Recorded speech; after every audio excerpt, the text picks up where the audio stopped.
Hey, it's Flavoring Fridays here on PHNX Cardinals, your premier Arizona Cardinal podcast. Shout out to our friends at OG Brands, the official sponsor of Flavoring Fridays. OG's not just your average cannabis-infused gummy, the absolute knock it out of the park when it comes to flavor and effectiveness. Total slam dunk. Check them out, ogbrands.com. Check us out on your premier Arizona Cardinal podcast. Johnny Venerable. With my co-host Brock today. He's doing all right. He needs to hydrate, maybe have, an Advil or two. We had a good time at the Christmas party last night. Yes. PHNX faithful, out living it up in downtown Phoenix, and we're here to be professional on a football Friday. Yeah, we were a couple fancy boys last night. Our guy Damon Dog taking home, I think, every other award as far as the PHNX version of the the Office, the Dundies. Did we have the Dundies last night? And Dame was a big fat winner.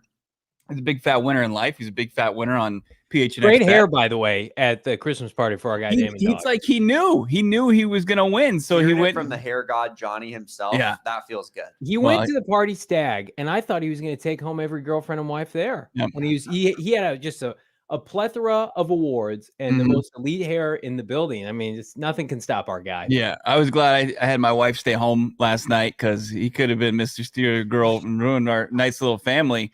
But instead, kind of turned it on a little bit. Pop-off valve went off for myself. Had a couple drinks. I broke, I think, what a rule that people should have in place and, keeping things under control at the holiday office party. I mean, I think 2 is a good general rule of thumb, and I certainly went above that. Yeah, you look and sound really good today, by the way. My guy had a good time. It's okay to have a good time and have, what was your drink of choice last night? Can you share that with the folks? Yeah, I was having a couple vodka sodas. Nice. And I had a few too many, I think, right? And I cover a 3-10 team, Johnny. I mean, something was going to give. Things got loose. It was just, there's great food, great company. And it was an open bar, and I was serving myself. He was out in the corner serving himself when the rest of us, were trying to talk business and celebrate the year. I was like, where the hell's Bo? Just mixing it up. I like this from Gannon. I'm trying wink tonight. There was some wink being dished out last night, responsibly. Everybody of age, of course.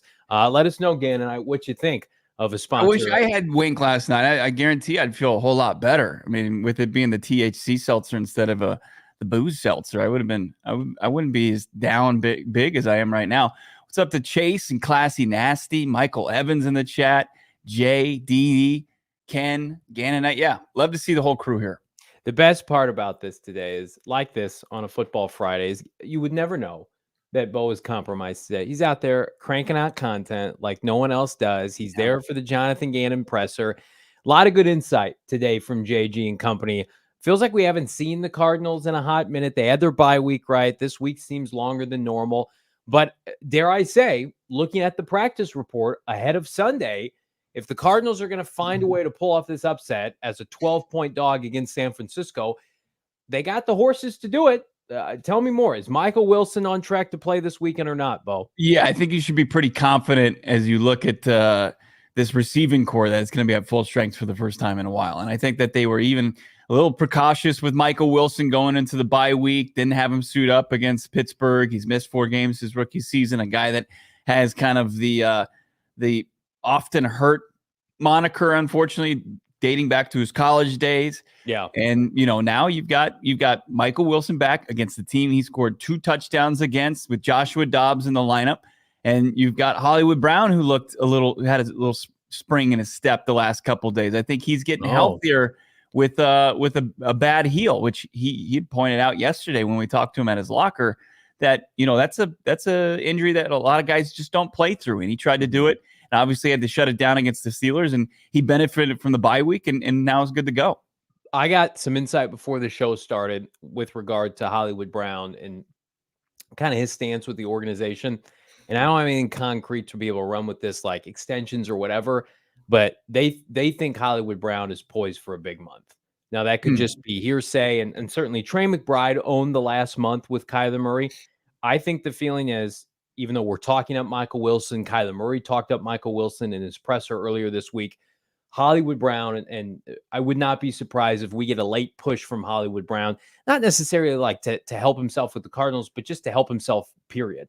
Yeah. And free agency. Like, he had spurts last year where he would take a week off, the bye week, and then we come out and play well. Now, that's not sustainable what he's doing over 17 games, but it's like, can he go out there and give you 5 innings of just like 95, 100-mile-an-hour fastballs? I think we're going to see the best version of Hollywood that we've seen in some time, because they basically shut him down against Pittsburgh right after a couple possessions. They shut him down all last week during the bye. He just started ramping it up a little bit. I was told before the show started today, like, watch out for Hollywood Brown on Sunday. They feel good about the game plan that they have for him because, listen, Michael Wilson is part of their long-term projection, right? And while they want him out there, it's the same approach that they're doing in Houston that we're going to talk about later. Like, you don't want to compromise Michael Wilson into the offseason for 4 games left. I don't want to say meaningless games, but it's different for Hollywood Brown. He's trying to get his one big payday.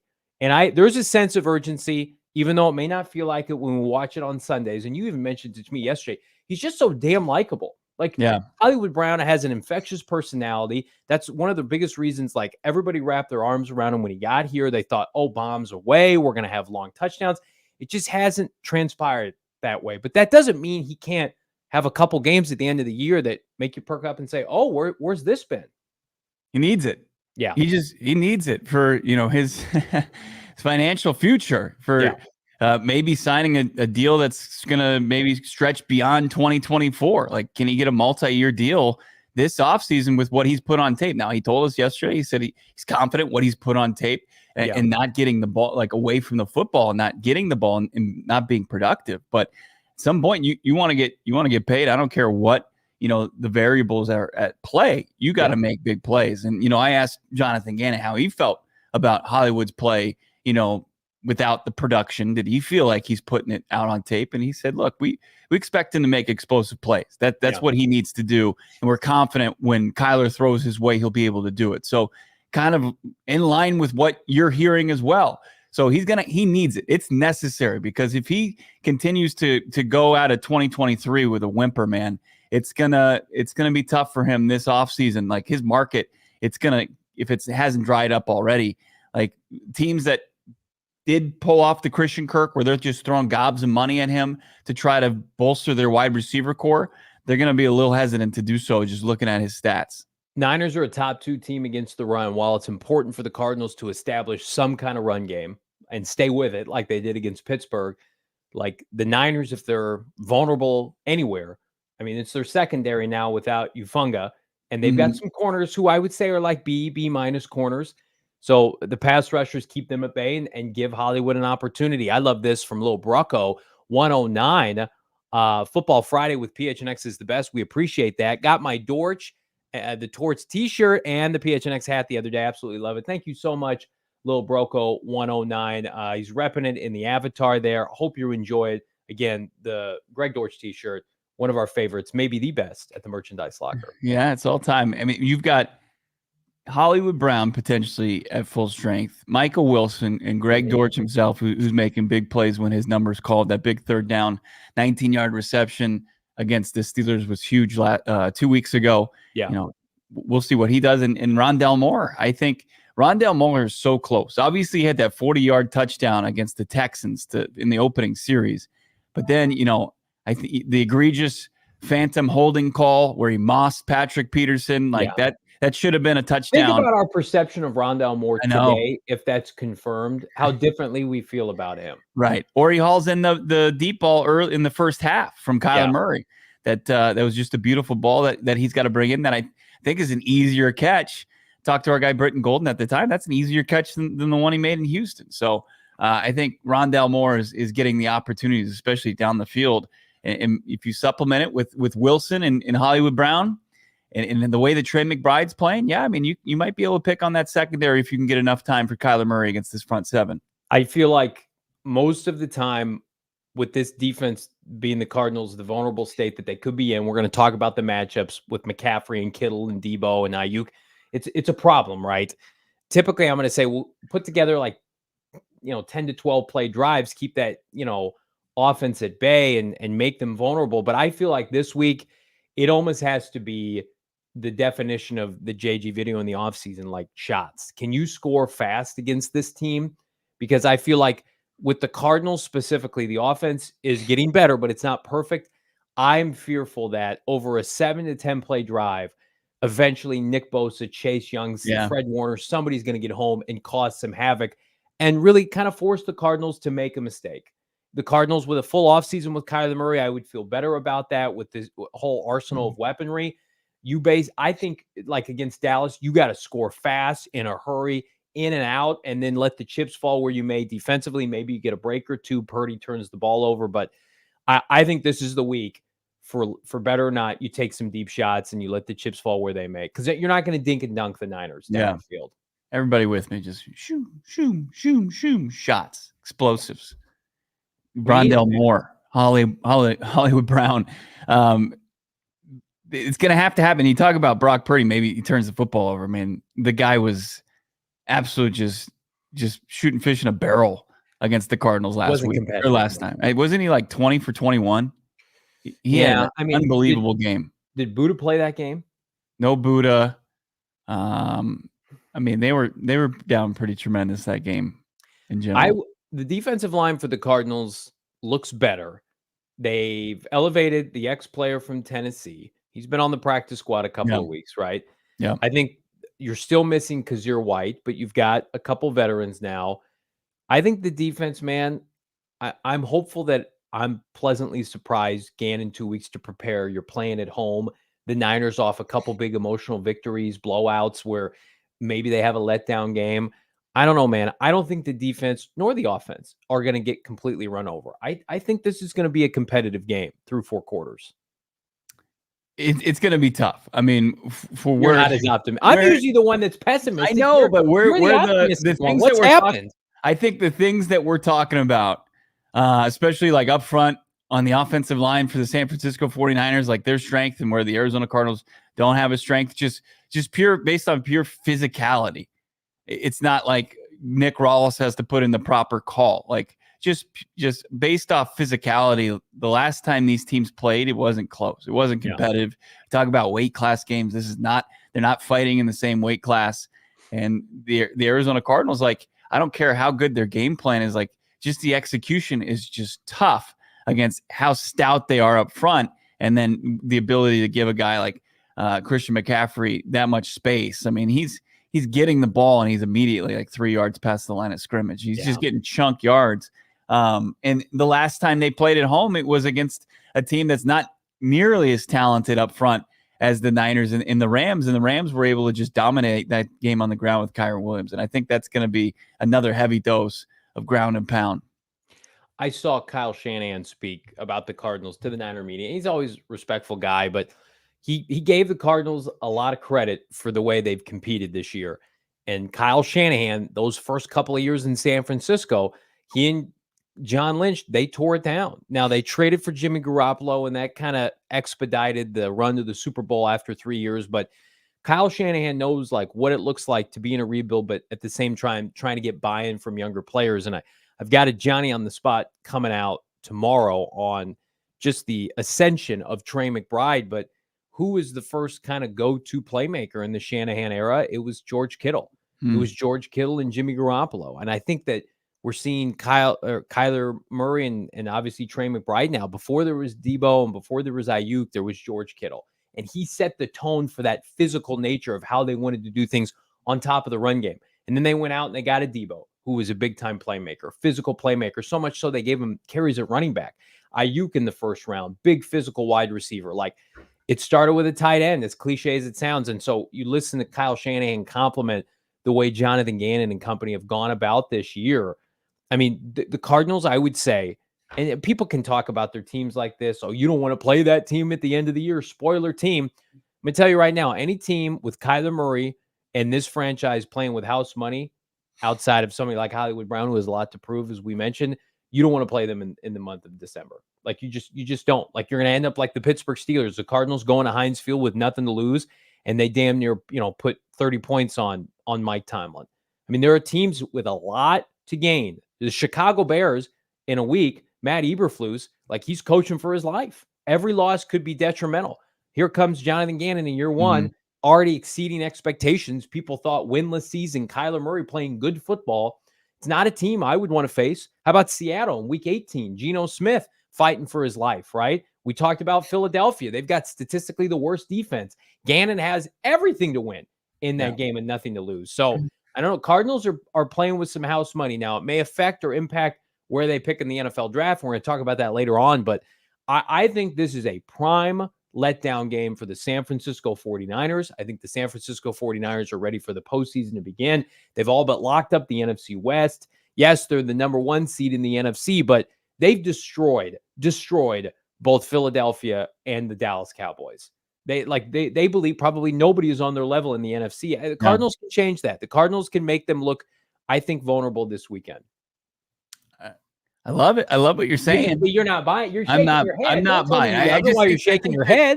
I think that they just have just an immense amount of talent. Like the talent is in a different level on both sides of the football. I mean, if you slow down Christian McCaffrey, you still got to deal with Purdy finding Deebo and Kittle and Ayuk. I mean, they are just in Trent Williams, the problems he presents at the left tackle position and how he can just hold it down. It's borderline unfair. Like they are the most. I love getting romantic, and I love the respect that JG's getting from Kyle Shanahan. But in games like this, like Bears, that's great. Pittsburgh, awesome. You can compete. You should be more competitive than you were against the Los Angeles Rams. But this game, I just think, even if the Niners come out flat, if the Cardinals kind of punch them in the mouth, like they're still. The Cardinals are like a welterweight and the Niners are a heavyweight, and they one punch and they're done. And like, is Nick Rallis, the biggest concern I have is Nick Rallis and his defense going to be able to generate enough stops in order to be competitive and be in striking distance of winning this football game? I mean, I hope I'm completely wrong, and I don't want to be the biggest wet blanket in the valley right now. I just here, Mr. Hungover Wet Blanket. We don't want this negative energy today. I don't want that. Look, alcohol's a depressant, man. I'm sure it's probably it's bad. Stay away from it. I'm never gonna pick it up again. But it's such a daunting feat taking on this Niners team, and they're absolutely rolling. Like the only thing the Cardinals have going for it, like you mentioned, the injury report, and we see it. And, up front, like Javon Hargrave is out and some key guys that could be out on the defensive side of the football, but it still means you got to get them off the field offensively. You have to be able to find a way. And I just don't know what that is. I think the Cardinals are going to have their best offensive game since Kyler Murray's comeback. I'm putting the defense off to the side because I agree with you. It's asking a lot. If Kyle Shanahan wants to run the ball every down, like they couldn't stop it, 2 months ago. Yeah. Can they theoretically stop it now? Although the presence of Jalen and Buddha in the back end, that makes you feel good. I think the Cardinals offensively, I mean, I saw something this week, and it's not everything. Kyler Murray is universally viewed as a top fantasy quarterback this week, like a certified QB1 in fantasy football. People think he's going to get his. Like Drew Lock looked pretty good for 3 quarters against San Francisco. I think we're going to get making plays, Kyler Murray, putting, inhibitions to the wind. I've been off a bye week. We've rested up. I've been through the rigors of the first month. And it's like more and more, we're going to peel back the layers of what Kyler Murray used to be. And he used to be a problem for the San Francisco 49ers. I'm going to tell you what's not a problem, though. It's making money with our friends at BetMGM. I don't know if you guys knew this or not. There are 3 NFL games, Manana, on Saturday. 7 bowl games. There's also an FCS game.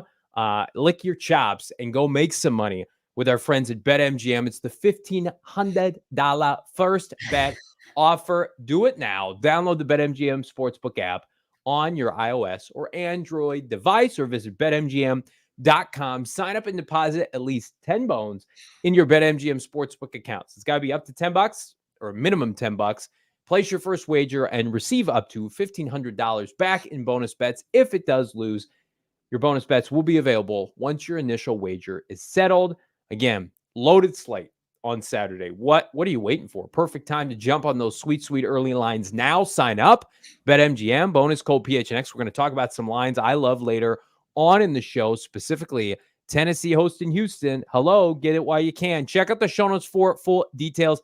Now listen to my guy Shane Diefenbach talk about it in the disclaimer. Problem? Call 1-800-GAMBLER. Colorado, D.C., Illinois, Indiana, Kansas, Louisiana, Maryland, Mississippi, New Jersey, Nevada, Ohio, Pennsylvania, Tennessee, Virginia, West Virginia, Wyoming. Call 877-8-HOPE-NY or text HOPE-NY 467-369 New York. Call 1-800-327-5050 Massachusetts. 21 plus to wager. Please gamble responsibly. Call 1-800-NEXT-STEP Arizona. 1-800-BETS-OFF Iowa. 1-800-270-7117 for confidential help Michigan. 1-800-981-0023 Puerto Rico in partnership with Kansas Crossing Casino and Hotel. Visit BetMGM.com for terms and conditions. U.S. promotional offers not available in D.C., New York, or Ontario.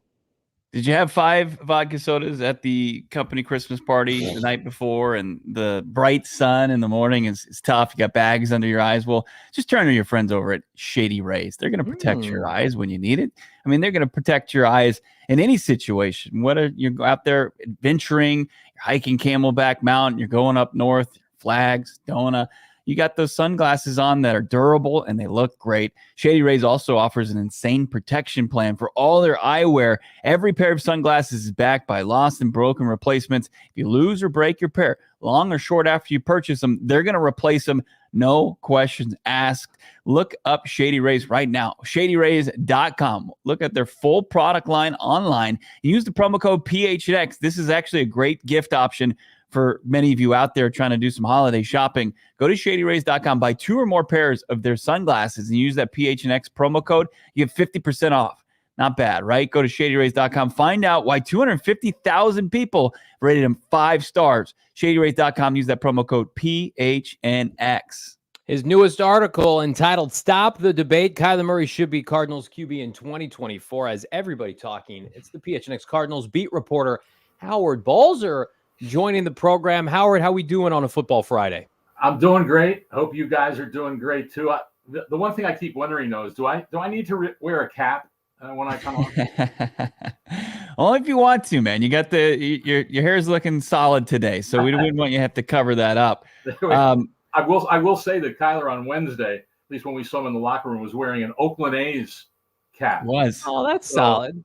That hasn't made the rounds, but I'm sure if it would, there might be a lot of people start getting a little unnecessarily worried. But you know Kyler, he's always styling. Right. I mean, with Shohei Ohtani getting $700 million, I'm surprised there wasn't any kind of speculation. Did Kyler Murray, did he pick up a bat and ball again? It wasn't a Florio article? Are you serious? Yeah, I don't know if Kyler can pitch and bat. Right. Although Ohtani's not going to be able to pitch for a while. So kind of a wild contract that is, but we'll see how it plays out. Even though the present value, if you really look at that contract as we digress for a moment, the present value of it, because of all the deferments, is actually right in line with a lot of the top players have gotten, which is around $40 million a year. And so it kind of puts the whole deal in a little different perspective because it was being deferred out so many years. Yeah, and I think Kyler Murray wasn't willing to go ride buses, from Visalia and Round Rock. He's a franchise quarterback, and your latest article, go PHNX.com. I highly encourage people to check it out. But what made you kind of dive into this and kind of put your stamp on what you believe the Cardinals are going to do going forward at the quarterback position? Yeah, I've been thinking about it. I've been ruminating on it for a bit and listening to all the different opinions, whether it's here, whether it's elsewhere, and nationally. What are the Cardinals going to do? And are they going to draft someone? And obviously, if they end up picking later in the first round, it might be a little moot.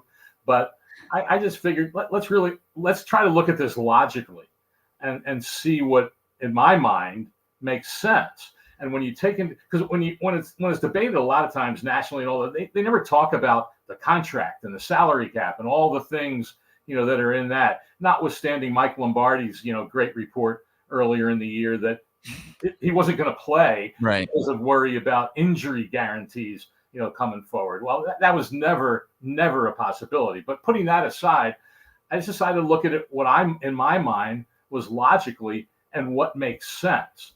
And also part of the debate is, well, what does Kyler have to do in the last 4 games to really solidify everything? And I'm saying, I don't know. I mean, what do we really expect him to do? I mean, so much of it will depend, especially playing the teams they're playing, will depend. Can Hollywood Brown get through a game and play healthy? With Michael Wilson being back, that will certainly help in terms of the passing game. But I don't know that you base anything for next year on 4 games, considering what he's had to go through to get where he is now. And it only makes sense to me that, hey, a lot of people wonder, well, were the Cardinals just putting out all the, Drew Petzing talking the way he did? Is it really just saying all the things they have to say? Or is it truly they like him that much? But to me, there obviously is always going to be questions. But to me, it's let's work towards next year and get good players around them. And if they can trade that early pick, still get a player they want, and get a whole bunch of picks, work on getting this team better around him. Because the reality is, guys, when you go back to 2021, we saw how good the Kyler Murray can be when he has a lot of talent around him in the receiving core with healthy running backs, healthy offensive line, and all those things. So I just looked at it and say, this is what they should do. And quite frankly, I wouldn't be surprised if the Cardinals have already made up their mind on that, unless someone would totally ridiculously blow them away with a trade offer. But I don't see that happening either. So I think the Cardinals are pretty much decided that this is going to be the plan going forward, at least in 2024. It's interesting, Howard, we look ahead to this draft class and we're kind of hanging on pins and needles every weekend. You want the Cardinals to do well, but you want that draft pick and Houston's pick to be solidified as high in the draft because of the acquisition of potentially somebody like Marvin Harrison Jr. Bo and I kind of kicked around the idea for fun last week, and we got some blowback, which is whatever. If the Cardinals entered the last week of the season and they were still picking third overall, whether they won another game or not, do you think the front office would entertain the idea of maybe playing Kyler Murray a quarter or a couple possessions against Seattle and then letting Clayton Tune be evaluated for 3 quarters? I mean, they did the evaluation game. They let Clayton Tune fall on the sword for the betterment of the team against Cleveland while they traded Joshua Dobbs for draft capital. And that was a move that was not envisioned for necessarily winning this year, but of course, getting draft compensation. Do you think the team would entertain anything like that, given the fact that a lot of people believe, including myself, Harrison Jr. is a generational talent? No, I definitely think he's a generational talent. Doesn't mean there's not other good receivers that will be in this draft that will end up playing great for teams. But if you can get a guy like that, that's something that you have to look at and say, boy, I mean, with the height and all those things. And so would they entertain that? I don't think so. I can understand why it might be put out there, but if you do want to get Clayton Tune a little more playing time, and whatever the result is against Seattle, I don't know if Seattle's playing for a playoff spot. I don't know if this front office has that mind that it's our duty to put the best team out there as possible in fairness to other teams. But I've also always believed that teams have to do what's best for themselves. And while that would help a little bit to get Clayton Tune out there, I think every snap that Kyler Murray takes this year in this offense and getting more comfortable with everybody around him, I think that helps him even more going forward to next year. But yeah, it's a fun debate. But maybe late in the game. I mean, we're talking about fourth quarter or something, depending on how the game's going. But I don't think if they would entertain it, that it would be something that would happen early in the game, like the first half. Look for Howard's upcoming game preview. Should drop tomorrow. We've been debating on this show, Howard, quite a bit about the future of Hollywood Brown. But, most recently he's been dealing with this heel issue. How do you kind of look at this Hollywood Brown, with 4 games left, and then he's got his contract is up at the end of the season, and how the organization might view him between now and his impending free agency? It's a great question. And I know you guys are debating whether to put a franchise tag on him. I mean, the franchise tag could be as high as $21 million. Yeah. And remember, that's guaranteed when you do that. Now, certainly every player wants a long-term contract to get as much guaranteed money as possible. But if I'm a player and I get the franchise tag that is that high, I still hope to get a long-term deal, but I'm signing it immediately. Yeah. Because once you sign it, it becomes guaranteed. And the other part too is, even if it's not signed, it all still counts against your cap next year. And that's a pretty big chunk to take out of it. Not to mention, is Hollywood Brown worth that kind of money? And so I think one of the keys is what's important to him, obviously, is to play in these last few games. And it's got to be a hard one for him, because you feel good during the week, you're feeling better. Then all of a sudden you get out there and you start running around and cutting, and all of a sudden you start feeling it more and it starts getting painful and you just can't play at a high level. He obviously wants to do that because of other teams having interest. There could be some other teams start wondering, hey, you had a foot injury last year. This is a different injury, but it's in the same foot. the teams start wondering about that. Are we going to investigate? Invest big money in Hollywood Brown. So we don't know what other teams are going to think of him. I think that the Cardinals would like to have him on the team, but the question is obviously at what price. And certainly, that Kyler would love to have him there. So it'll be very, very fascinating to see what he's able to do in these last 2 games of the season. Howard, we followed this team throughout the course of the offseason. A lot of the narratives surrounding the Cardinals were worst team, not only in the NFL this year, but historically, Detroit, Cleveland, winless teams. They have 3 wins, and they've been competitive for most of the season. In your mind, have the Cardinals under Jonathan Gannon overachieved in 2023? No, I don't think they've overachieved. I think they probably played at the level many of us. I don't know how many have expected them even to be competitive in a lot of games, especially the first half of the season without Kyler Murray. And at least Joshua Dobbs, with all his flaws, was at least able to help the team be competitive as much with his running ability as anything else. So, no, I don't think they've overachieved. I think they've played probably as good as they could play. Yeah. But the thing you always have to keep in mind, I mean, right now, guys, in this league, we have 13 teams with 7-6 or 6-7 records. 6 teams are 6-7. They want that parity, man. That's what they want. And they're all in the NFC. But the point is, look at it this way. One of those 6-7 teams is going to win the NFC South. And it looks like it's a real good chance for the second straight year an under 500 team would win the division. But here's the thing. When you look at the Cardinals, they've only won 3 games less than all those teams with 3 wins. So I think it accentuates, really, in a lot of ways, even with teams with bad records, that you're not that far away from at least competing at 500. Because if you're at 500, around 500 this time of the year, you're in the playoff hunt.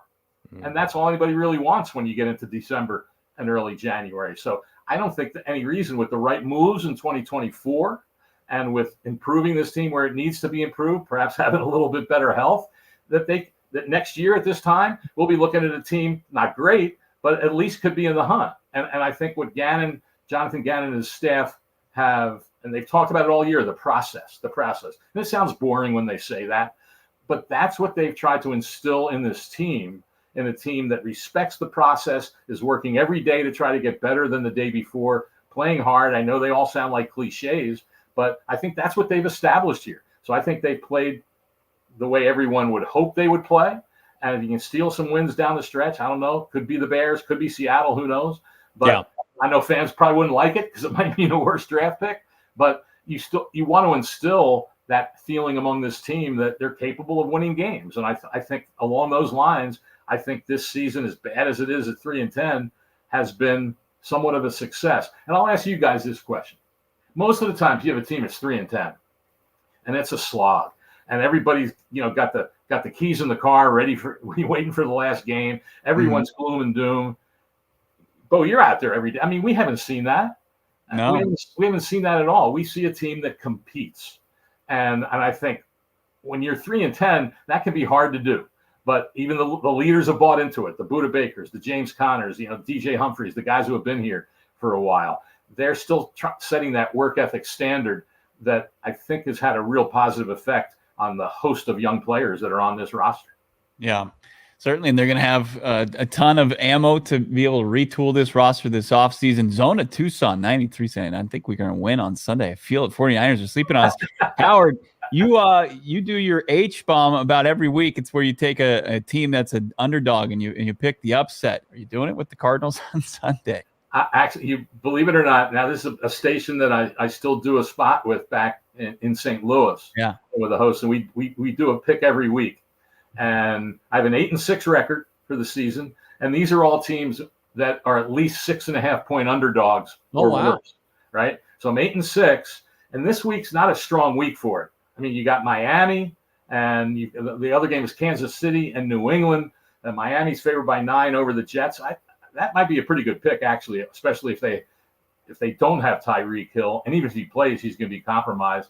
But I have to admit, I dropped it on. I picked the Rams to cover, and that line has gone down. By the way, it opened at 13.5. It's now 12, and so if you look at the earlier game this year, I picked them in that game, and of course, it ended up being a 19-point loss. But it was a 5-point lead, late in the third quarter, early in the fourth, before the 49ers scored a couple of late touchdowns. So I don't know. I think, especially if this offense can get some things going, the 49ers are without their two starting defensive tackles, Arik Armstead and Javon Hargrave. So if the offense has to possess the ball somewhat, because we know how explosive this 49ers offense that can be. That is one of the great offenses consistently. I mean, they've won their last 5 games by an average of 18.2 points.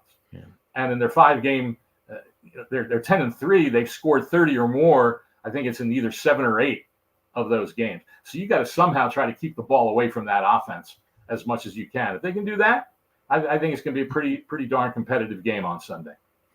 Read his work. Check him out at the stadium this weekend, covering the team. Bo and I will be at Gila River. Howard Balzer live from State Farm Stadium all day. Thank you so much. Check him out. Go PHNX.com. Subscribe. Become a diehard. Thanks so much, Howard. My pleasure, guys. Take care. Have a good one. So he thinks the Cardinals can cover? The Cardinals in points, right? I think they're going to. It's a large number. But you're Johnny Optimist today. I mean, you know what? The bye week did something to me, and I just feel refreshed. I think everybody does. We've had a chance to reflect. It's the big picture. It's the season of giving. I'm going to give some truth bombs tomorrow with my Trey McBride take, but I'm also going to give some truth to the fact that I think the Houston Texans, not a freight train from hell. I do love that saying. I think they're heading to hell in a handbasket with a top 10 pick in the NFL draft. Before we talk about that, I want to tell you guys about our friends. I just mentioned them. Gila River Resorts and Casinos, Wild Horse Pass. We're going to be there on Sunday. Bo Brock makes his debut at Wild Horse Pass. Myself, Damon Dog's going to be there. The whole shebang. It's going to be the time of the year. The watch party with your bros from PHNX Cardinals. Come in. Bring your wife or girlfriend. Not with Damon Dog. He's on a heater right now. His hair is perfect. Come at your own discretion with your loved ones, because Damon might steal them from you. But in all seriousness, we're going to have a blast because, folks, if you didn't know, Gila River Resorts and Casinos, nobody does it better. They offer an authentic and immersive experience. I've been, shameless brag, I've been to a lot of casinos in Vegas. I've hit them all. I've seen them all. I'm going to tell you right now, this is comparable, if not better. 800 slot machines, 15 blackjack tables. It's clean. It's easy to get to. The sports book is fantastic. Get the hard copy sports book. I mean, we're talking like we're going to be hanging out there on Sunday. There's going to be NFL games aplenty. We're going to just be fresh off a college football Saturday. If you're not dabbling with a hard copy sheet from a sports book like Gila River Resorts Wild Horse Pass, what are you doing? Come hang out. Perfect holiday season to drop a few shekels. Hopefully you make a little bit more. Head to Gila River Resorts and Casinos. Check them out right now. Be sure to come out for the watch party, Bo. It is going to be the event of the season. We can't wait to see everybody out there. We've seen Jessica there. We've seen a bunch of our buddies. Brian's been there. Sean's been there. Thank you so much, guys. We will see you this weekend. That's right. I'm breaking my my Iron Man streak of being at Arizona Cardinals home games. My poor soul can't take it any longer, especially with the Niners coming in like a fucking buzzsaw. Let's talk about new flooring.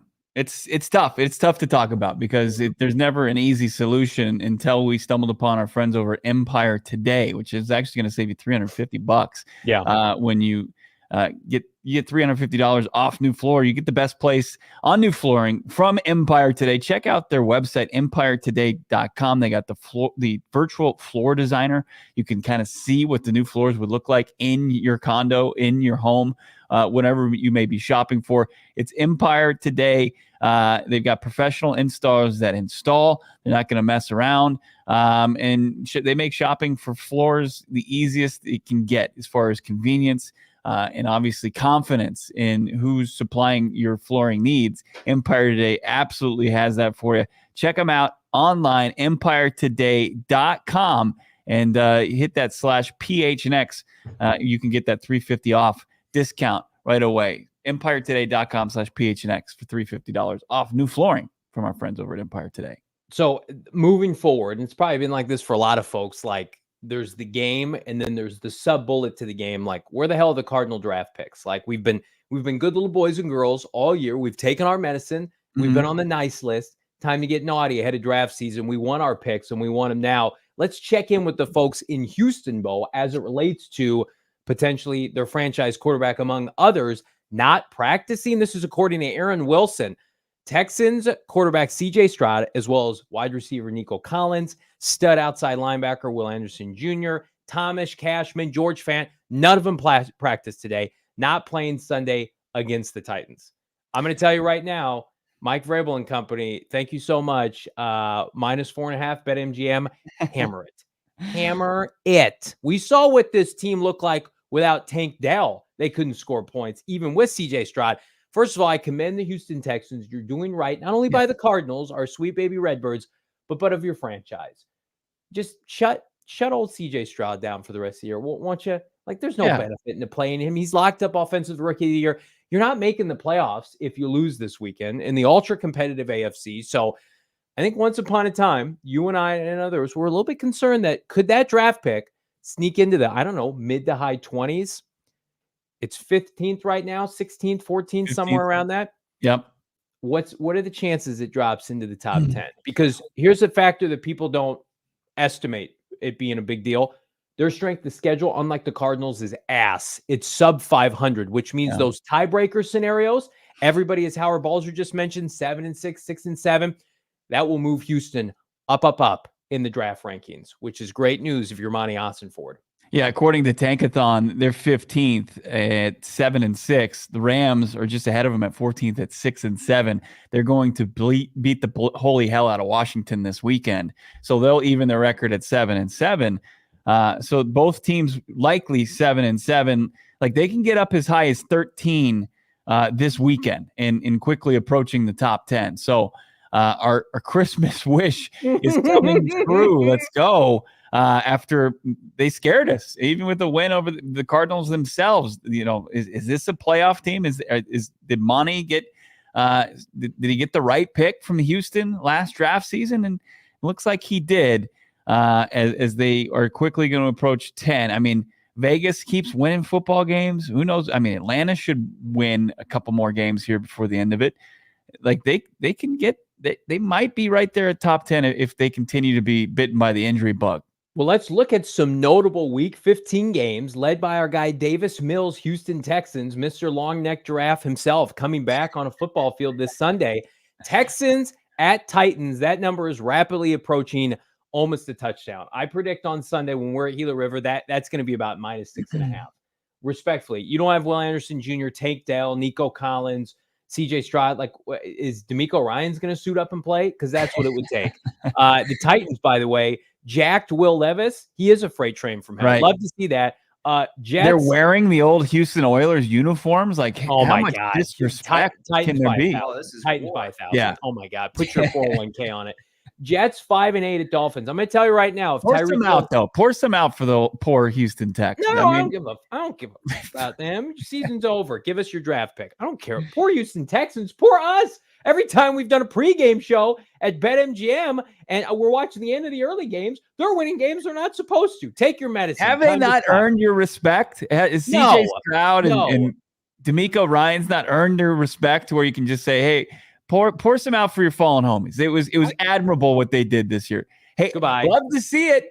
Love to see it. Yeah, I'll root for them in 2024 when we have no ties to that organization anymore. Give me my top 10 draft pick. Jets at Dolphins. That's asking a lot, but I mean, it's a division matchup. Zach Wilson played some of his best football of his career last week. Sauce Gardner, I mean, is looking good. We'll see. Patriots are going to get bludgeoned by the Chiefs. We know that. Bears at Browns. I mean, everybody in Chicago either feels like they're taking Marvin Harrison Jr. first overall or they're winning out. Would love to see the Browns, albeit with like no offensive tackles and starting Joe Flacco, humble the Chicago Bears. How about the Giants? I think the Giants could beat the Saints, don't you? I think the Giants could go in there with our gabagool friend and take care of the Saints. Tommy Cutlets out there just dealing. I mean, Bears, Browns, that is going – I think that's all Browns. Injected. Yeah. I mean, Bears dropped to 5-9. What are you talking about? Everybody's saying they think it's Marvin Harrison Jr. at 1. I mean, I saw Brad Biggs, who covers this team, one of the best – reporters out of Chicago, saying that he believes it's going to be Caleb Williams wearing a Bears uniform at 1. Well, anybody with a brain should think that, but like the folks in Chicago, the fans, they want Marvin first overall. They think Fields is the guy. They're pulling out all those faux field stats. You and I've talked about it. Yeah. It's like when the weather is this temperature and during this stretch and the astrology sign is this, Justin Fields, he is a complete quarterback. It's like, okay, but he still has what, 8-9 wins in how many attempts? 40 in his career. It's just maybe he's turned the corner. I haven't necessarily seen it. I see, most of the time he's putting up stats. It's against a bad defense. Any defense that's worth a shit, like he crumbles. I mean, Minnesota was probably their last really rock solid defense that they faced, and they held him out of the end zone. But yeah, that's Browns, Bears, and what was the game after that? I mean, Commanders and Rams. Yeah, I think the Rams. I mean, Commanders are dead. Do we feel like the Commanders are going to go winless the rest of the year? I know we had the remaining I've schedule. got their schedule here. Yeah. So they play at the Rams, then they go at the Jets. Yeah. Then they host the Niners, then they host the Cowboys.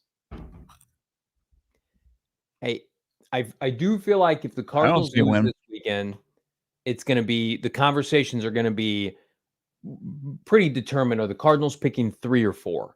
Which is the difference between Marvin and not Marvin. And I think, again, you got to hope Dallas in Week 18 sits players and they play hard for Ron Rivera. I could see Dallas's backups beating the Commanders, frankly. I mean, that team is so disheveled. One of their wins, of course, is from the Arizona Cardinals. But I think I see in the chat, comparisons as far as Kyler and Fields. I just think the arm talent is way better than Kyler Murray. I mean, he's just ability. Justin Fields hasn't won a big game in his life outside of Ohio State, not in the NFL.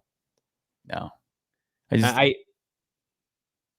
Fields is going to play somewhere else next year. You and I are both pretty confident in that. Yeah, I mean, is it disrespectful? Like, are we being a bit disrespectful to Justin Fields? Like, is he a talented player that you could put in a position to win football games? Yeah.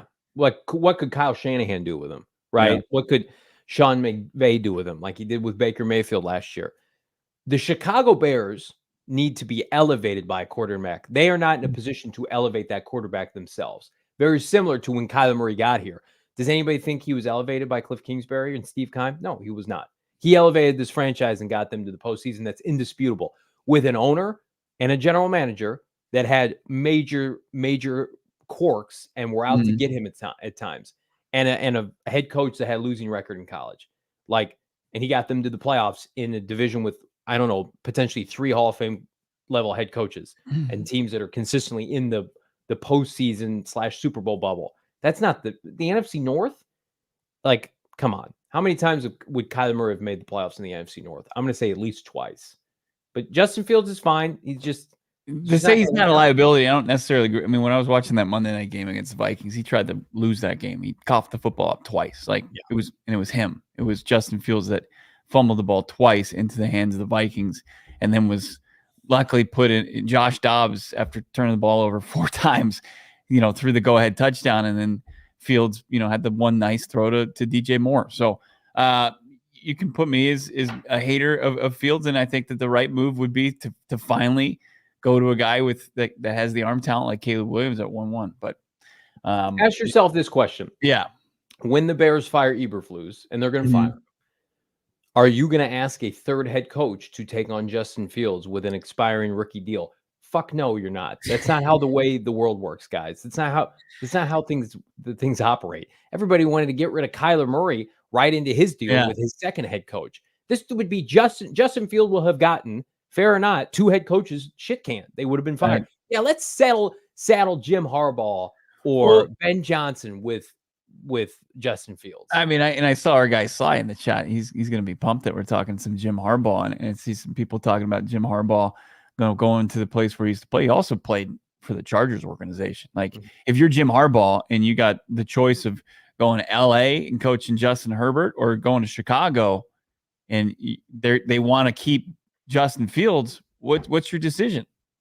And maybe you're not infatuated with Caleb Williams or Drake May. You've certainly recruited both of them. Being at Michigan, you should have a better idea than most anybody coming from the college ranks. To me, it's like both the Bears and the Chargers, similar to what the Cardinals did with Sean Payton, they don't break the bank on coaches. That's just not their MO. I think the Raiders are a team to watch. If they don't hire Antonio Pierce, they love to make a splash and spend big money. But yeah, I just want to see Jim back in the NFL. LVL7. I don't feel like you guys know what you're talking about when it comes to the Bears. I think we're just going off of logic and history. And if the Chicago Bears have the first overall pick and they don't make the playoffs, people will get fired and they're going to start fresh with a new coach and a new G and a new quarterback. That's just how it goes. Yeah. I mean, why would you saddle yourself when you have options to something that hasn't worked for two regimes and take what many people believe is a blue chip Hall of Fame level type of prospect? No, you do that instead and you try to win games. Mm-hmm.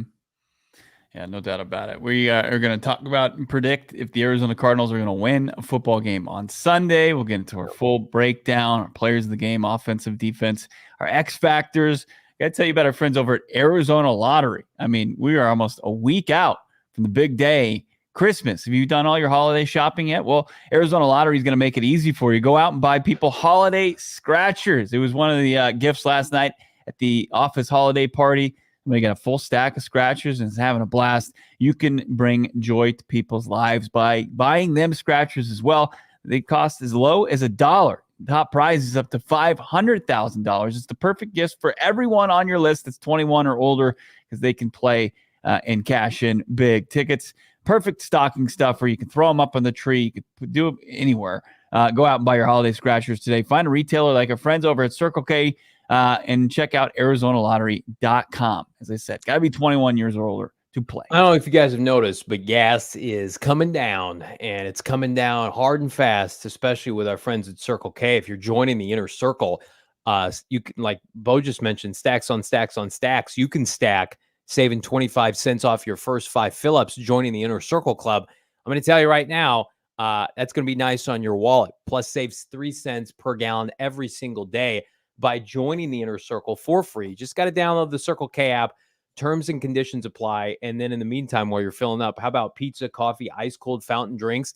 Join the 31 days of Circle K in the inner circle app, which makes you eligible for free prizes, snacks. Like you think about, where do you go the most? Oh, I don't know. We all fill up our cars all the time. So why not put yourself in a position to get free stuff and save you money in the process? Check them out, CircleK.com. For more details, CircleK.com/store-locator to find the Circle K closest to you. It is prediction time with Johnny Venerable, Bo Brack here on a Football Friday. I will defer to my sensible, I don't know, kind of negative better half today when it comes to our precious Redbirds. What's your prediction? Who's balling out? Who's not for the Arizona Cardinals on Sunday? The Niners, they haven't lost the division game since December of 2021. They've won 10 in a row, I think 11 in a row, maybe, and they can clinch the NFC West this week. So to say that, they're going to overlook the Cardinals, they got a lot to play for. They're obviously angling for a top seed in the NFC, trying to get that bye. So it's a daunting game for the Arizona Cardinals, even though they're refreshed. So I think that the Niners are going to come in and win handily again. But can the Cardinals do what they did in Santa Clara a couple weeks ago and be competitive and really show positive signs offensively? And of course, you want to see some signs defensively. But here are my predictions. I think the Cardinals fall to the Niners 31-25. So they're covering this game. And when I look at my players of the game, I don't know if this is wishful thinking, but if they continue their commitment to the run, to establishing the run, it's going to be a big game for James Conner. He's my offensive star. Obviously going into halftime at Pittsburgh, it wasn't a pretty day for James Conner. He had under 2 yards per carry. And then he obviously found his way in the second half, rushed for over 100 yards, 105 for 2 tutties. I think James Conner continues to stay hot, even against a stout run defense. As Johnny mentioned, they're down a couple key members in the interior of their defensive line. Maybe run right at some of those pass rushers, try to neutralize guys like Nick Bosa and Chase Young. But James Conner can certainly set the tone. And then if they are going to have success defensively, it's got to start up front. And Dante Stills is their most capable defensive lineman. Can he slow down? Can he fill gaps? Can he get after Christian McCaffrey? Can he get a couple TFLs and get the defense off the field? I think Dante Stills could have a pretty solid game. And then your X factor, the guy I mentioned earlier, who was so close to having a monster in Pittsburgh, I think he remains close and could break out. we look at the strength of the defense for the 49ers, it is that rush defense. And obviously, are they going to be able to maybe slow down Trey McBride? Well, then your slot receiver and Rondell Moore, I think it could have a pretty big game as he continues to redevelop that rapport with Kyler Murray. I like it. We're surprisingly almost dead on with our game predictions, and I would love to see Rondell Moore have a resurgence here in the final month of the season. I do think like Pittsburgh gone just a touch different, even though the Cardinals won big. We're talking about how we're excited to watch Rondell Moore the last month of the season. So I think at the end of the day, anything's better than the line of scrimmage, horizontal throws a la Cliff Kingsbury. Keep taking those deep shots. Do the Cardinals have a shot this weekend? I think they do. I think it's going to be a one-possession game. Here are my predictions. Week 15, host in San Francisco. I've got them losing 30-24. Same exact cover of the spread. Take the Cardinals if you can get it. Tease it down, +6. Love to see that. Love to see Trey McBride. When an NFL team can stop 85, I'd love to see that. Haven't seen it happen yet when Kyler Murray and Trey McBride get some rhythm targets going together. I watched Trey McBride undraft Minkah Fitzpatrick, who's pretty damn good, and the Pittsburgh Steelers secondary. I think he's going to have his way with San Francisco. I know people are gushing over Fred Warner. Fred Warner's not as big as Trey McBride. Like, let's see what big number 85 can do. The physicality and the presence that you need at a receiver. Like, I remember when the Cardinals used to get pushed around by San Francisco, and then they acquired DeAndre Hopkins, and he undressed DeMeco Ryans and Robert Saleh's defense week 1 back in 2020. Sometimes when you get guys that can give you energy and life offensively, and they can give you that yak ability, you ride them. You got to ride Trey McBride this week. I like the smaller receivers. This is not the game to do it. Jalen Thompson, the defensive star, not coincidentally, Trey McBride, Jalen Thompson, I think are the co-MVPs of this team this year. I think they're the two players that warrant Pro Bowl consideration. And if I'm picking them to hang with the NFL's best, they got to do it with their best. Jalen Thompson's been fantastic. Put that man in Hawaii for the Pro Bowl. And then Paris Johnson Jr., I think, has a chance to put a true bow, Brock, on his final month of his rookie season. Let's see the big man, number 70, going against Nick Bosa ×2. Let's see him now against Chase Young. Again, he's had a very solid rookie season. Hasn't, knock on wood, missed a snap, much less a game. I think he's going to be sensational this weekend. I think we're going to see Paris Johnson Jr. take on a leadership role over the next month of the season. He's no longer a rookie. If these three players ball out this weekend, it's going to be a one-possession game in the fourth quarter. I mean, Trey McBride needs 10 targets. Jalen Thompson will not surprise me if he picks off Brock Purdy. He is that locked in and in the zone. And I don't think Paris Johnson did it in whatever that was, week 7. He's not going to give up a sack this weekend. Those are my predictions for this week. He's got, a couple former Buckeyes just like himself coming at him, whether it's Chase Young or Nick Bosa. It's crazy.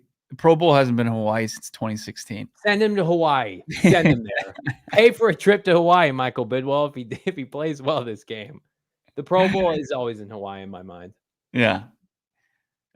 It's pretty wild. It's almost been 10 years. Who knew that? Did anybody in the chat know that? Like, I knew they did it in somebody's backyard one year when they were doing the skills competition, but like, why send these players to Hawaii? Come on now. Where is it? Like in Miami or something now? I think Orlando. Would you rather go to Hawaii or Orlando? That's a tough look for the NFL. Come on. It's not even close. Get the PJ up, fire up the private jet, take these big men and their families to Hawaii, please. Come on. Don't we ask enough of these players? Orlando? I wouldn't go to Orlando voluntarily. Come on. What are you talking about? We got Disney World down there. SeaWorld? You want to go to SeaWorld and stand in line? But you're over there trying to get a churro, and there's Paris Johnson Jr. It's like, man, why did I agree to go to this? It's like 130 with the humidity. Send Paris Johnson Jr. Hawaii, please. I think you're exactly right about Trey and Jalen Thompson. No doubt about it. I mean, they have been having rock solid seasons.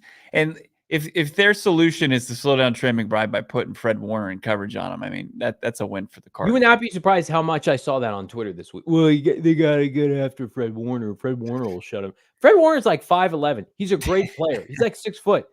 Like Trey McBride, the ball he went up and got on the seam route over Minkah Fitzpatrick against Pittsburgh, go look that up. Fred Warner's not getting his hand on that ball. If they put Fred Warner primarily in coverage on Trey McBride, Kyler Murray will throw at him every time. They will view that as a mismatch. Like he's a great cover linebacker. He is. Yeah. But when you've got players the caliber of Trey McBride, when he's cutting up safeties, I mean, a linebacker, I don't care how good you are, has no chance. He looks like a big man in basketball pulling down a rebound.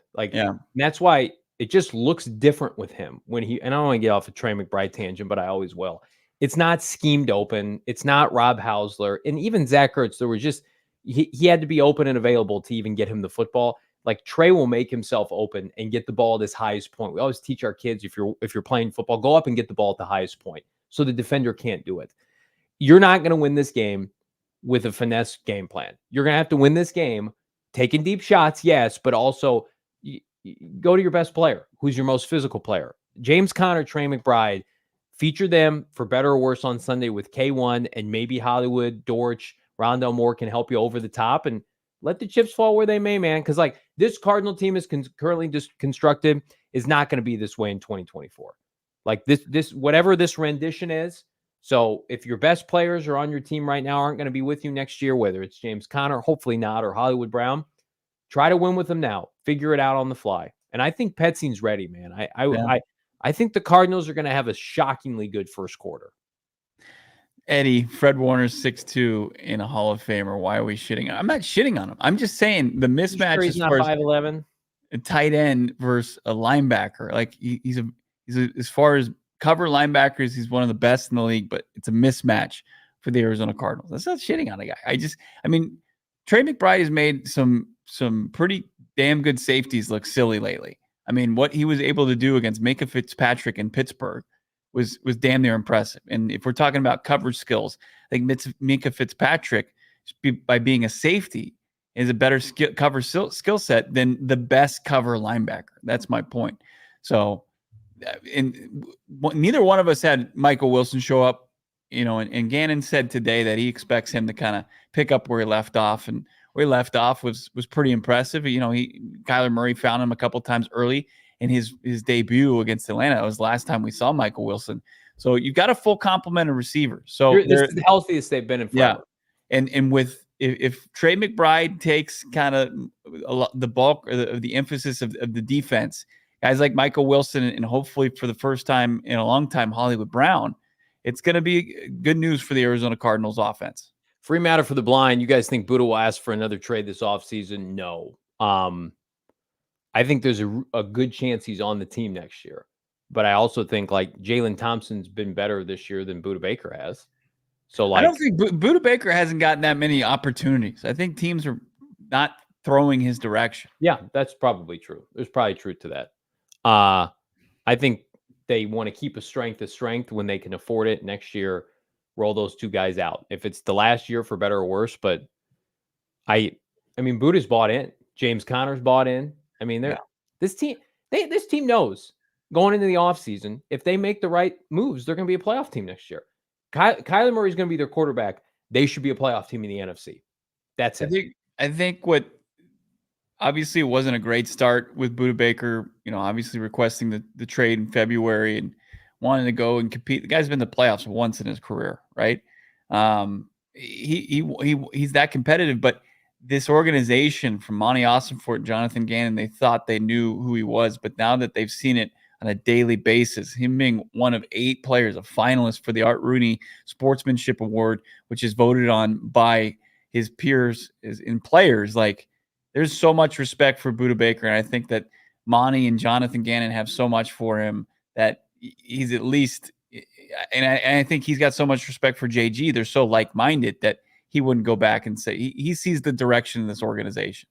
You can't tell me the Cardinals specifically or their defense isn't watching what's happening in Philadelphia. And it's just like, hey, our head coach did a pretty great job last year for a defense now that can't get off the field. Is one of the worst statistical defenses in the NFL in the last 2 months in Philadelphia with all that talent. I think the Cardinals, I disagree with anybody. I think Cardinals have overachieved this year defensively. I think they've gotten way more than their talent would suggest. So, and they're going to need off the field. They're going to have to be way better in coverage and get way more pressure on Brock Purdy than they did last time. I mean, Brock Purdy looked like peak Kurt Warner just cutting up defense like 20 for 21 or They whatever. shut the hell down it Mitch was. Trubisky and Kenny Pickett. Can we just pretend it's that again? They look pretty good against Pittsburgh, but Pittsburgh is And so did legitimately. New England. Yeah. Another 2-win team. Does that diminish the Cardinals' win? Somebody asked me that. No. Yeah. Take your dubs. You take your dubs when you I can. mean, they got a full game of Mitchell Trubisky. And not to say Kenny Pickett's some sort of world beater either, but I mean, the Cardinals were winning that no matter who was at quarterback. No, because the Steelers were more at full strength against the Cardinals. And they were coming off their best offensive game of Yeah. the year, too. They just fired Matt Canada. They had like 400 yards of offense. Yeah, it's going to be fun. We're going to have a blast. You should have a blast with us at Gila River Can Resort. I say this, though? Yeah. If it is like, if the broadcast on, I'm going to puke if it's like, oh, hometown kid from, went to Perry High School. I'm going to tell you right now, that's exactly what it's going to be. It's just going to be a slobber fest. And I don't want to see that. I'd like to see the Cardinals sully it to an extent. Like make it a tough day. It's up to legitimately, it's up to Kyler Murray. Kyler Murray can go out and outperform Brock Purdy even in a loss. And you could basically put that team on notice. Hey, motherfuckers, like we'll see you next year. Give us an offseason. We'll be caught up. Enough Geno Smith and an aging Matthew Stafford. Like Kyler Murray's got a real coaching staff now. We're going to load him up potentially with a Hall of Fame receiver. We'll be back. Brock Purdy, I'm sick of this MVP Brock Purdy narrative. Get that out of here. If you're a Niner fan in the chat, I need you to give me legitimate rationale now. How are they not just saying it's Christian McCaffrey? I mean, why give it to him? I wouldn't have a problem with that at all. He's can't be unreal. the fifth best player on your offense. Here's something I don't understand either. It's like, and I know it'll never happen, but the level that Trent Williams plays at, like he's been the best player in the league for so many years. And why don't they ever talk about an offensive line? And like I know they'll never give it to a player that can, but he's been so dominant. Williams, Ayuk, Deebo, McCaffrey, and Kittle are all abundantly better at what they do than Brock Purdy. You can't be the sixth best player on your offense and get MVP of the NFL. Come on. Like suddenly my Dak Prescott take from about 6 weeks ago looks pretty good, folks. How do you rate Dak Prescott that high in the NFC? Well, the sumbitch might win MVP. Damon, do we have those results? The NFC TV ranking? I need apologies written by everybody here. You'll never get it. Nobody's ever going to. That's somebody's Dak Prescott. What? Dak Prescott? Yeah, the MVP of the NFL. Whatever. It's boring, but it's part of my life. Just predicting these things. Johnny, what are you doing? The blowback was insane. They were coming at me on Twitter. He loves Dak Prescott and the Dallas Cowboys. No, he's having a great year. He's playing great. Can we admit that? I think Kyler Murray's going to be great next year. Blaine Clark saying 70% of ticket sales. It was 60 earlier, so maybe it's gone up. 70% of ticket sales are Niners. I'm tuning that out. I'm saving you from that experience on Sunday, too. Gila River is going to be all Cardinal fans. It's a safe space. State Farm Stadium is a great place. It might not be a safe space for you as a Cardinal fan this Sunday with Niner fans in town. Come to Gila River Resorts and Casinos Wild Horse Pass. And by safe, I mean safe to get away from the Niners, not like safe for your well-being. What's this fun? Johnny Fields has what's it? Faux stats, but you have seen Kyler stats the last 2 years. There's nothing wrong with having some humility. Kyler Murray went to the playoffs with Cliff Kingsbury as his head coach. Kyler Murray was the MVP of the NFL through like 10 games. Justin Fields has not won double-digit games in fucking 3 years in the NFL. What are we doing, guys? Come on. Like you can be critical of Kyler Murray. I'm here for that, and he's here for that. Justin Fields, come on. What are we doing? Justin Fields hasn't won 10 games. He was drafted in 2021. It's 2023. Stop. Come on, Bajaro. Stop it. Free matter for the blind Johnnies are Cards fans. But he's not overly delusional. LOL. Love you, Johnny. If you ask Bo today, I'm being delusional. I'm thinking the Cardinals have a shot. Field capers. I like Justin Fields. Cappers? I thought it was going to work in Cappers. I thought Fields was going to work in Chicago.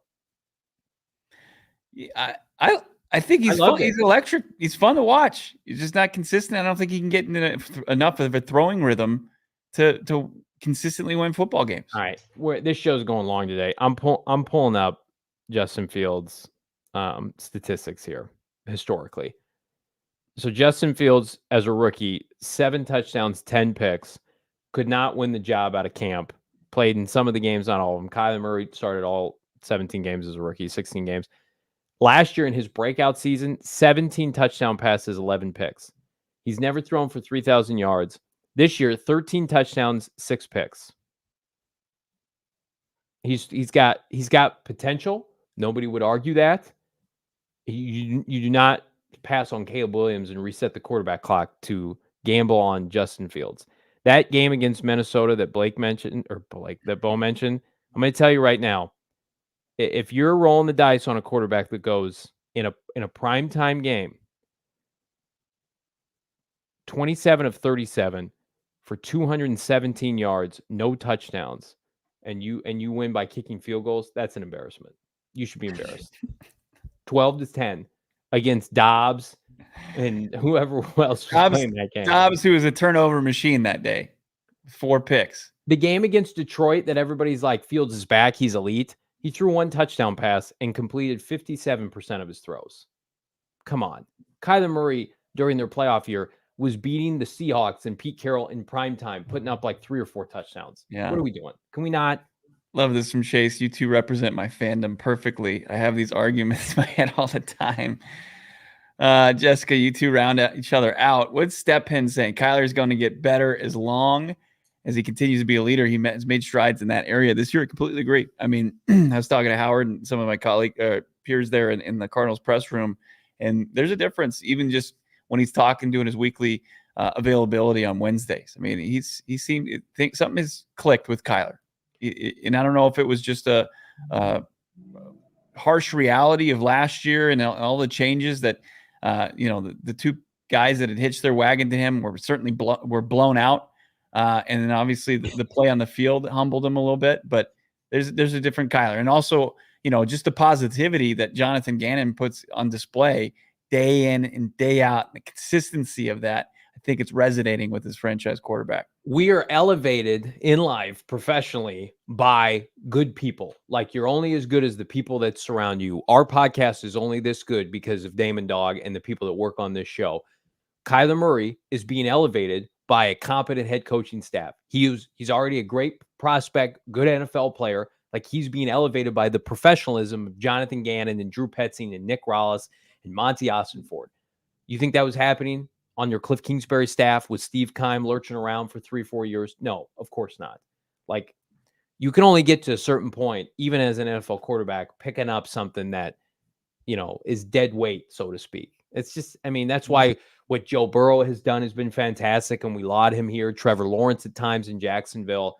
Like, Kyler Murray has a professional coaching staff, football operation behind him now, and we're reaping the benefits of that. He is reaping the benefits of that. Like, people can grow and evolve, and we're seeing that. We're seeing the second act of Kyler Murray only really start to begin. Why would the Cardinals trade him away for pennies on the dollar when they're on the cusp of reaping the benefits of that in 2024? Yeah. It would be ridiculous. And going back and pointing to the NFC, right? I mean, you're putting your guy Dak on a pedestal, right? Because you're so proud of him, and you're the number one Dakota Prescott fan. Now I want to end the show. I wish everywhere, right? You're like, that's your guy. But now, I mean, Kyler Murray only has really one direction to go as far as his game under Drew Petzing, under Jonathan Gannon, right? As he acclimates more and more, and his statistics will probably follow suit.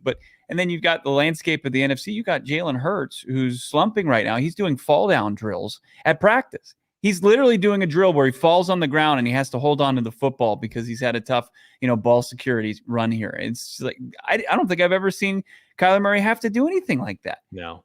So Eddie's saying people can grow and evolve, but not Fields. That's not what we're saying. You guys are going to make me hate Justin Fields now. Like, I'm going to have to go in on Justin Fields every single post-game show. We're going to have a Justin Fields suck tracker. give consistency on Sunday afternoon.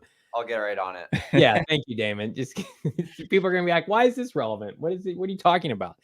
Kyler Murray, at the end of the day, gives you the best chance to win in 2024. And you can parlay that each in the next couple of seasons. He's under contract. His contract's going to fall out of the top 10 here pretty soon for quarterbacks, in the next 18 months. Yeah, Trevor Lawrence will get paid. Yeah. Like these younger quarterbacks, CJ Stroud's going to get paid in like 18 months. Like it's going to happen. Guys are going to sign extensions. If you really want to know about Justin Fields, just watch how the Bears navigate this offseason. What's their decision going to make on his 5th-year option, or if he even makes it that far? No. What was the discussion on Kyler Murray's 5th-year option? It was a foregone conclusion. They absolutely, I mean, it was a slam dunk. I don't think we even had to ask the question. Justin Fields right now is a runner first, in my opinion, especially last year. Like, he's gotten better throwing the football, but when you think of him, you think of a dynamic runner, a dynamic athlete. Kyler Murray, he did on the ground last season, and he's not even close to it this year. I think he's about 400 yards. He had 1,100 yards rushing last season. I mean, and that's what his bread and butter was. Even in Kyler Murray's like most average seasons, you always think of him as somebody that can go off as a passer, as a thrower of the football. And yeah, he'll run around, but he runs to make plays in the pocket. He wants to throw the ball downfield. I mean, he was drafted in the top 10 of baseball. He's got an elite arm. I like Justin Fields. I hope he has success. It's going to have to be elsewhere, though. The Carolina Panthers are not winning another game this year.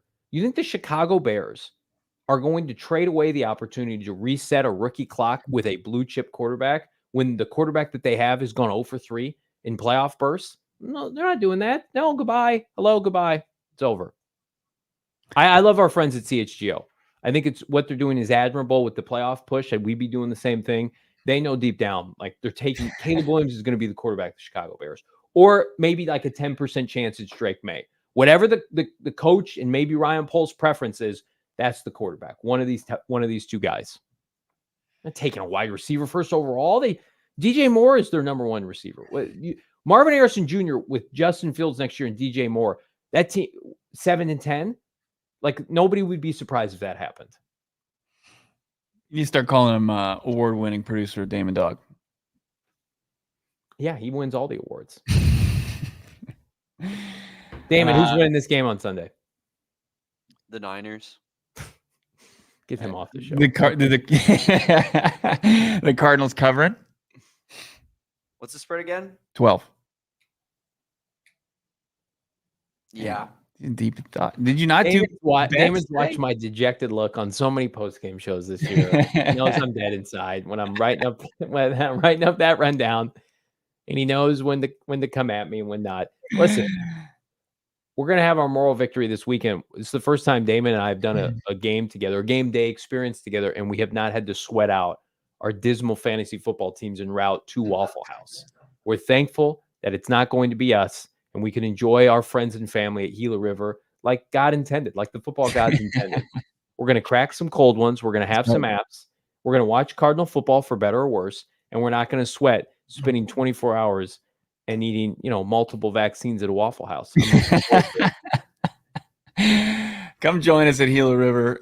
Can't wait. It's going to be it's breaking my Ironman streak at the stadium, but I didn't want to go there and endure the 70% Niners fans. That's disgusting at State Farm Stadium. Gross.